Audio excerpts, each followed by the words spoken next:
Salut, bienvenue dans cette nouvelle vidéo sur la chaîne où nous allons parler du deuxième principe géologique de la datation relative et de la chronologie relative, donc à savoir le principe de la continuité. Alors t'es prêt? C'est parti!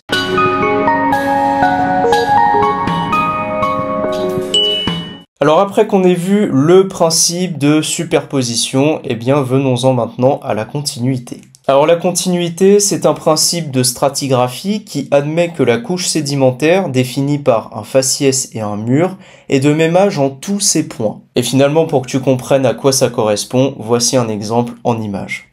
On observe ici 4 couches sédimentaires qui admettent le principe de superposition, c'est-à-dire pour rappel que les sédiments se sont déposés à l'horizontale au fur et à mesure au cours du temps. La couche 1 étant celle qui s'est mise en place le plus longtemps possible, à l'inverse de la couche 4 qui s'est formée le plus récemment possible. Alors la continuité ici, ce qu'elle admet, c'est que sur toute la longueur de la couche 3, eh bien l'âge de la formation de celle-ci est le même en tout point, et qu'il en va de même pour les couches 4, 2 et 1. Alors pour rajouter de la clarté dans l'explication et pour combiner les principes de superposition et de continuité simultanément, on pourrait tout à fait dire que la couche 4, elle s'est formée il y a 30 millions d'années, par exemple.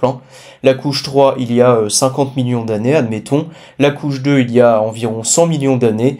Et la couche 1, peut-être, éventuellement, il y a 200 millions d'années. C'est un postulat, en tout cas, qui peut être correct. Alors j'ai parlé de faciès et je pense que tu as dû te demander ce à quoi peut correspondre ce nouveau terme qui est un peu chelou. En fait finalement c'est pas si chelou que ça quand on y réfléchit, car le faciès en géologie en fait ça désigne l'ensemble des caractères à la fois lithologiques et paléontologiques de la roche. On parle pour les caractères lithologiques de lithofaciès et des caractères paléontologiques eh bien de biofaciès dans le cas de notre roche. Prenons par exemple tout simplement en image cet exemple. Alors le lithofaciès de la roche, en fait, ça désigne tout simplement la roche en elle-même, tandis que le biofaciès, ça désigne les fossiles visibles sur cette roche. Dans le cas présent, ici, il s'agit de fossiles d'ammonite. Alors maintenant, j'aimerais qu'on en vienne aux différentes limites également qui correspondent au principe de continuité. Oui, car tout principe de chronologie relative, je vous rappelle, a ses points forts comme ses points faibles et donc ses limites. Alors tout d'abord, il peut y avoir un phénomène dit de régression ou de progradation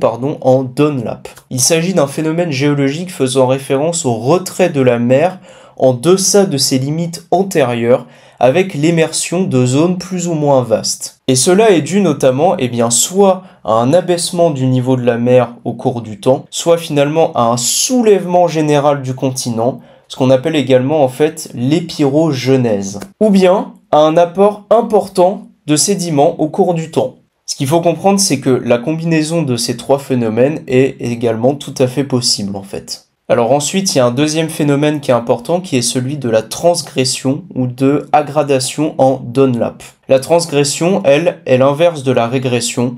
En fait, tout simplement, ça se traduit par une avancée de la mer au-delà de ses limites antérieures avec une submersion de zones plus ou moins vastes des parties basses continentales. Et alors ce phénomène, il est tout simplement dû soit à une montée du niveau de la mer, et en fait c'est ce que l'on va appeler le statisme, ou bien soit un enfoncement progressif du continent au cours du temps. Et par conséquent, vous imaginez bien que la combinaison des deux phénomènes est également possible. Alors je pense que ça doit être un petit peu compliqué à visualiser et que ces notions sont très théoriques pour toi, alors je te propose de voir le schéma suivant qui illustre cette notion.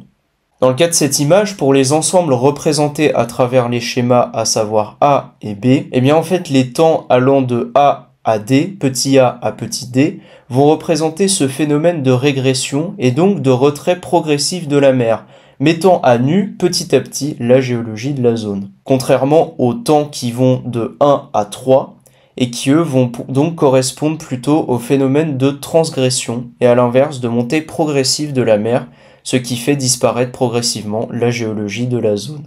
Alors maintenant, si on s'intéresse plus précisément aux ensembles A et B. Si tu as été observateur, tu as peut-être remarqué quelque chose de différent dans la formation géologique de ces deux ensembles. En effet, on peut voir d'un côté une continuité dans les couches petit a, petit b, petit c, petit d de l'ensemble A et une discontinuité dans les mêmes couches de l'ensemble B. Eh bien, autrement dit, qu'est-ce que ça signifie tout simplement? Eh bien, en fait, que la géologie de l'ensemble D est discordante et donc que l'émersion précédant la transgression est accompagnée de mouvements dits tectoniques. À l'inverse de l'ensemble A, qui lui a une tendance à être stable, et donc il n'y a aucune tectonique qui a pu s'exercer au cours du temps. Alors voilà du coup schématiquement comment on pourrait expliquer ces phénomènes de transgression-régression. Alors voici maintenant d'autres limites très importantes à propos du phénomène, du processus même de continuité. Une que l'on nomme le PLF, ou passage latéral de faciès, et l'autre le diachronisme. Alors ce qu'il faut comprendre, c'est que le passage latéral de faciès, il fait référence tout simplement au passage continu entre deux formations sédimentaires de même âge et de faciès différents. À l'inverse du diachronisme qui lui fait plutôt référence à des âges différents sur des lieux différents d'une même formation sédimentaire qui présente un même faciès. Encore une fois, voici un exemple concret pour que tu puisses comprendre ces notions. Alors sur ce schéma en coupe, on observe tout simplement la présence de différentes couches. Ensuite, d'autre part, pour chacune de ces couches, on remarque la présence d'un seul et même faciès, d'où le terme d'isofaciès sur le schéma. Or, si l'on se positionne sur un point A et un point B du faciès, eh bien on remarque que le dépôt ne s'est pas fait dans le même temps, et que donc par conséquent, il y a eu un premier phénomène, celui de diachronisme. Ensuite, si l'on suit les courbes isochrones sur le schéma, on remarque, bien que l'on passe d'un faciès à l'autre,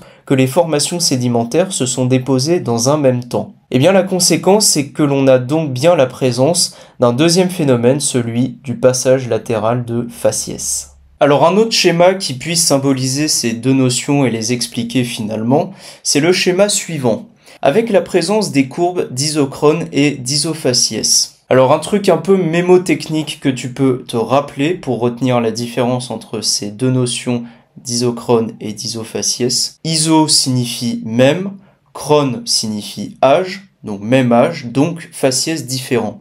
Et donc en l'occurrence on parlera d'un passage latéral de faciès. À l'inverse, iso, même faciès, faciès, même faciès, donc âge différent, et donc on parlera de diachronisme. Voilà enfin pour cette vidéo sur le deuxième principe de stratigraphie qui est la continuité. Alors finalement on n'aura pas vu que la continuité, on aura également vu d'autres notions également importantes telles que la discordance, la transgression et la régression.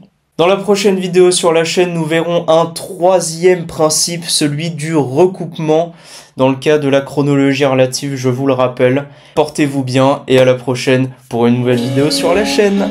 Salut!